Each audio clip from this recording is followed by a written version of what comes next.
পাকিস্তানের বিপক্ষে ঐতিহাসিক টেস্ট জয় বাংলাদেশের। পাকিস্তানের বিপক্ষে রাওয়ালপিন্ডিতে মাঠে নামার আগে বাংলাদেশের পরিসংখ্যানের খাতাটা ছিল পুরোটাই ফাঁকা। দর্শক, বিস্তারিত জানুন পুরো ভিডিওতে। 13 টেস্টে মুখোমুখি হয়ে মাত্র একটি ড্র করেছিল বাংলাদেশ, আর বাকি 12টিতেই হারের তিতো স্বাদ পেতে হয়েছিল টাইগারদের। অবশেষে পাকিস্তানের বিপক্ষে টেস্ট জয়ের আক্ষেপ ঘুচেছে লাল সবুজের প্রতিনিধিদের। 2 ম্যাচের টেস্ট সিরিজের প্রথম ম্যাচে পাকিস্তানকে 10 উইকেটে হারিয়েছে বাংলাদেশ।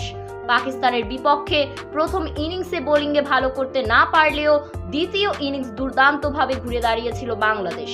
দ্বিতীয় ইনিংসে স্বাগতিকদের 146 রানে অল আউট করেছিল টাইগাররা।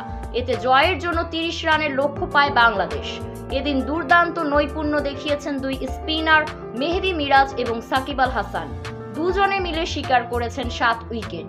বর্তমানে খেলছেন এমন ক্রিকেটারদের মধ্যে মুশফিকুর রহিমই সবচেয়ে অভিজ্ঞ। রাওয়ালপিন্ডিতে নিজের অভিজ্ঞতার ডালি পুরোটাই যেন মেলে ধরেছিলেন বাংলাদেশের মিস্টার ডিপেন্ডেবল। 22-4 ও 1-6 করেছেন 191 রান। বাংলাদেশের জয়ের বড় ভিত করেছেন ওই এক ম্যারাথন ইনিংস দিয়ে। ম্যাচ শেষে উপস্থাপকের প্রশ্নের জবাবে মুশফিক বলেন, আমি আমার ম্যাচ সেরা 3 লাখ টাকার পুরস্কারটাও বাংলাদেশের বর্ণাঢ্যদের মাঝে